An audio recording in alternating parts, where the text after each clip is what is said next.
जमहूरियत एक तर्जे हुकूमत है, जमहूरियत एक तर्जे हुकूमत है जिसमें बंदों को गिना करते हैं, तौला नहीं करते।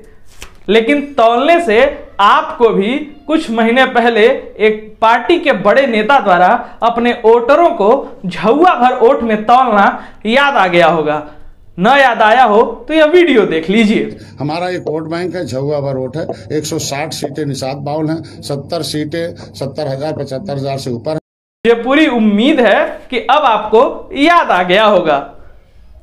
जी प्रणाम, मेरा नाम है प्रणव द्विवेदी शुभम और आज 0 आवर के इस स्पेशल एपिसोड में हम एक अहम मुद्दे की बातचीत करेंगे।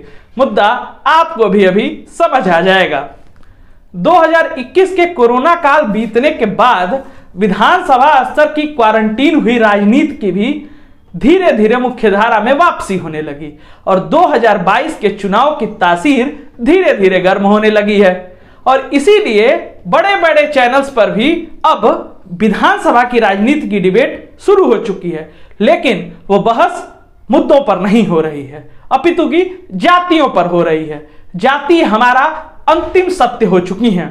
हम लाख शिक्षा स्वास्थ्य संबंधी मुद्दों पर बात करें, सड़क के लिए हाहाकार करें, अंतिम में हम जातियों पर आ ही जाते हैं। जनता जनार्दन भी जो अभी कुछ महीने पहले ही अस्पतालों का हिसाब मांग रही थी, स्वास्थ्य सेवाओं पर गुस्सा दिखा रही थी, वो अपनी अपनी जाति की और जनता की मठाधीशी के हिसाब से कौन सा दल उसको कितना सम्मान दे रहा है यह देखने में लग चुकी है।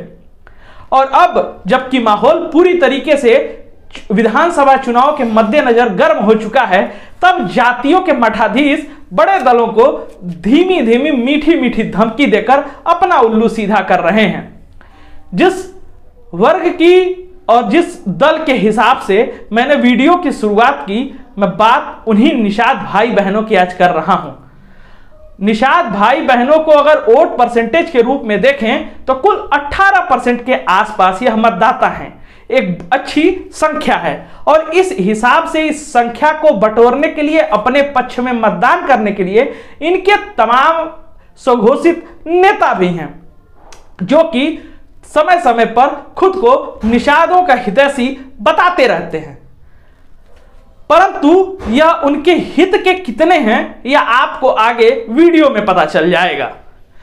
18% जिन निषाद भाई बहनों की बातचीत मैंने की है, उन्हीं में से एक बड़ी संख्या में लोग हमारे क्षेत्र में भी हैं।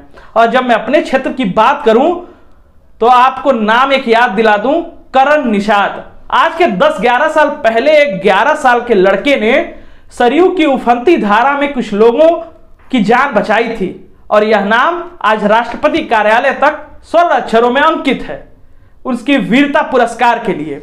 मैं बात करूं रघुवंश निषाद की जो गोरखपुर से हैं, उन्होंने एक युवती को बचाया और एक युवक की लाश जो कि बड़ी बड़ी टीमें नहीं खोज पाई थी, उसे वो खोज निकालने में सफल हुए। अभी कुछ दिन पहले ही 5 लोग डूब रहे थे जिसमें 4 लोगों को बचाने का श्रेय मंगरू निषाद को जाता है। अब मैं आपको ये 3 घटनाएं क्यों सुना रहा हूं?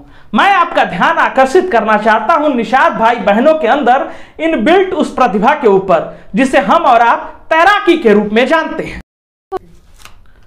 और आवश्यकता है उनके इस गुण को निखारने की, प्रशिक्षण देने की। मैं जिस करण निषाद की बात कर रहा था, वह जब इस तरीके से अपना नाम, अपने क्षेत्र का नाम रोशन किए, तब बड़े बड़े दावे उनको लेकर किए गए। एक बहुत बड़े विद्यालय ने उनको शिक्षा दीक्षा प्रदान करने की घोषणा की। यह स्वागत योग्य कदम था, किंतु उनकी पृष्ठभूमि उस हिसाब की नहीं थी, तो वहां उनका मन रमा नहीं और वो वापस अपने घर को चले आए। परंतु सबसे ज्यादा आवश्यकता थी करण के उस तैराकी वाले गुण को निखारने की, जिसकी कोशिश उम्दा तरीके से नहीं हुई। इन हुनरबाजों के हुनर को यदि तराशा जाए तो हम ओलंपिक्स में तैराकी में भी पदक लाने में अपना योगदान बड़े पैमाने पर दे सकते हैं, यह मेरा पूरी तरीके से दावा है।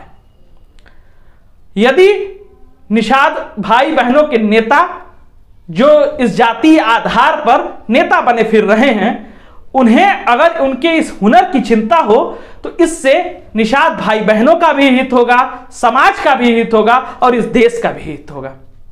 किंतु राजनीतिक रोटी सेकने के चक्कर में लोग विधायक और सांसद तो हो जाते हैं इन वोटों के आधार पर, किंतु हित आम आदमी का, सामान्य आदमी का कहीं ना कहीं सपना ही रह जाता है।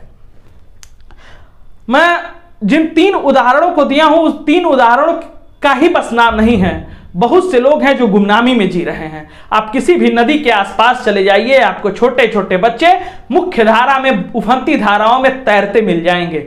बस जरूरी है उसे तराशने की, टाप्स और विभिन्न योजनाओं के माध्यम से उस पर काम करने की। हम स्किल इंडिया की बात करते हैं, यह भी एक स्किल है मेरे हिसाब से, तो इस स्किल को निखारने की मैं आज जरूर बात कर रहा हूं निषाद भाई बहनों के आधार पर। लेकिन हम सभी जो कभी ना कभी जातिवाद जैसी बातों में आते हैं, अगर वो अपनी अपनी जातियों का भी ख्याल इस तरीके से दे लें जो कि सिर्फ और सिर्फ वो शिगुफा छोड़ते हैं, तब भी बहुत बड़ी बात हो जाएगी। हमें याद होना चाहिए कि बीते कोरोना काल में भी किसी ने अपनी जाति देखकर भी किसी ने मदद नहीं की है।